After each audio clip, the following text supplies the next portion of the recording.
Bonjour! Aujourd'hui, je vais te montrer comment utiliser Google Meet. Alors, très simple, assure-toi d'être bien synchronisé dans le fond sur ta session CSSMI. Ensuite, tu vas pouvoir aller dans le Classroom. Habituellement, ton enseignant va te partager son lien Meet dans l'entête juste ici. Donc, tu vas avoir le lien Meet qui va se retrouver à cet endroit-là. Autre endroit où tu pourrais le trouver, c'est dans Travaux et devoirs. Certains enseignants le partagent à cet endroit-là avec la date de la rencontre. Donc, tu vas pouvoir le retrouver dans la liste ici, dans les Travaux et devoirs. Majorité du temps, par contre, le lien sera partagé dans l'entête, dans la section Flux. Pour y accéder, assure-toi d'abord que ton enseignant est connecté, sinon la session ne pourra pas ouvrir. Donc, sois pas surpris si ton enseignant, dans le fond, n'est pas connecté, tu n'auras pas accès à la discussion sur Meet. Donc, une fois que c'est fait, une fois que ton enseignant est connecté, tu vas retrouver cette fenêtre-là. On va autoriser les micros et caméras. Ensuite, tu vas voir ta caméra qui est ouverte à cet endroit-là. Ce que je te conseille de faire, c'est d'aller modifier ton arrière-plan pour pouvoir, dans le fond, flouter l'arrière-plan pour éviter, dans le fond, que les autres personnes voient le décor derrière toi, des petites surprises qui pourraient arriver, comme ci, comme ça. Lorsque tu veux allumer ton micro ou le fermer, tu as le petit onglet qui est juste ici, le petit bouton sur lequel tu vas pouvoir cliquer. Tu vois, là, à ce moment-là, mon micro est désactivé et quand je l'allume comme ça, il est activé. Si tu veux fermer ta caméra, le petit bouton qui est juste ici te servira à éteindre la caméra, fermer l'image. Ensuite, quand tu veux accéder à la réunion, le code se retrouve ici.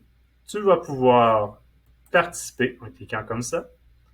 Et à ce moment-là, tu vas avoir accès, dans le fond, à tous les outils qui se trouvent ici. Si tu veux fermer la rencontre, il y a le petit bouton « Quitter l'appel » qui se retrouve ici. Ensuite, dans « Plus d'options », tu vas avoir justement un tableau blanc. Il va y avoir aussi le fait de pouvoir le placer en plein écran, modifier ton arrière-plan si ce n'était pas déjà fait avant d'entrer, avoir les sous-titres quand c'est disponible.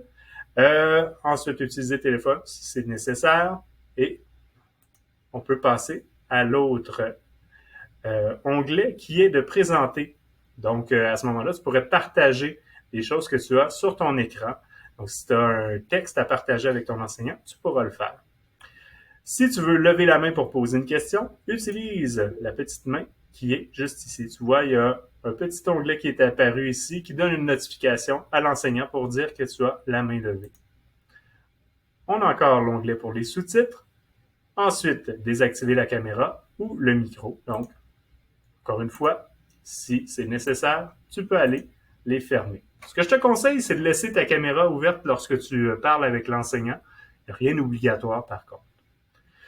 Quand tu veux voir les participants, tu vas voir la liste juste ici. Si tu veux épingler ton enseignant pour toujours avoir accès à sa photo, à son vidéo dans le fond qu'il fait, tu peux appuyer sur la petite punaise qui est juste ici, qui va te permettre de figer uniquement l'écran de l'enseignant. Comme ça, si jamais quelqu'un d'autre parle, ça ne viendra pas, dans le fond, bloquer l'image de l'enseignant qui va pouvoir poursuivre ses explications.